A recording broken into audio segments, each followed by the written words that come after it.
যখন তার পালক ভাই এক সহপাঠীর সাথে মারামারি করল, তখন মহিলাটি তাকে শাস্তি হিসেবে 3 ঘণ্টা হাঁটু গেড়ে বসিয়ে রাখল এবং এই সময় সে তার অতীত নিয়ে তাকে ক্রমাগত অপমান করতে থাকল। যখন সে ভাবছিল যে ভাইটি বরাবরের মতোই এটা সহ্য করে নেবে, ঠিক তখনই ভাইটি হঠাৎ তার গোড়ালি ধরে ফেলল, যার ফলে মহিলাটি ভারসাম্য হারিয়ে চেয়ারের ওপর পড়ে গেল। এরপর পালক ভাইটি কর্তৃত্বের সাথে তার কাছে এগিয়ে এসে জিজ্ঞেস করল যে সে তার জন্য চিন্তিত কিনা। অপ্রত্যাশিতভাবে পরের মুহূর্তেই মহিলাটি তাকে সজোরে থাপ্পড় মেরে পুরো ভিলাটি পরিষ্কার করতে বাধ্য করল। পালক ভাইটি যা জানত না তা হলো সে চলে যাওয়ার পর ভয়ে মহিলাটির হাত কাঁপতে থাকল। সে মোটেই এই পৃথিবীর ছিল না। সিস্টেমটি তাকে জোর করে আসল পৃথিবী থেকে নিয়ে এসেছিল শুধুমাত্র পালক ভাইটিকে এই পৃথিবীর খলনায়ক বানানোর জন্য।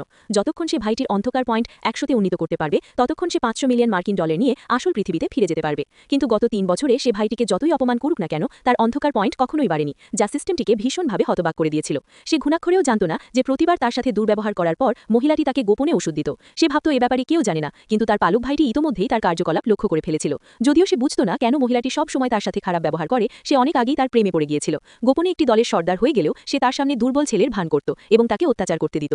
3 বছর পর পালক ভাইটি হতবাক হয়ে দেখল যে মহিলাটি তার অজান্তে অপরিচিতদের সাথে ডেটে যাচ্ছে। তাকে হাসতে এবং অন্য এক পুরুষের হাত ধরে থাকতে দেখে তার ভেতরের অন্ধকারের বিন্দু, যা 3 বছরে বাড়েনি, হঠাৎ করে বাড়তে শুরু করল, যা দেখে মহিলাটিও অবাক হয়ে গেল। তাকে আরও বেশি রাগানোর জন্য মহিলাটি ইচ্ছে করে প্রতিদিন তার সামনে সুন্দর করে সাজত এবং ভিন্ন ভিন্ন পুরুষের সাথে ডেটে যেত।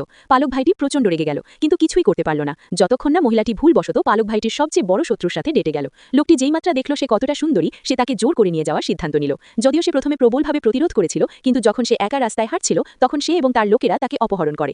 অপ্রত্যাশিতভাবে তার প্রতিটি পদক্ষেপ তার পালক ভাইয়ের চোখে পড়ে যায়। সে সাথে সাথে তার দলের সদস্যদের নিয়ে তাদের থামাতে আসে। যখন সে মহিলাটিকে ক্ষতবিক্ষত অবস্থায় দেখল, তার অন্ধকারের মাত্রা মুহূর্তের মধ্যে 0 থেকে 100-তে পৌঁছে গেল এবং মহিলাটি সিস্টেম মিশনটি সম্পন্ন করল। কিন্তু যখন মহিলাটি বাস্তব জগতে ফিরে এসে ভাবল যে সে তার পালক ভাইকে আর কখনো দেখতে পাবে না, তখন সে হঠাৎ তার সামনে হাজির হলো। এখানে ঠিক কী ঘটছে?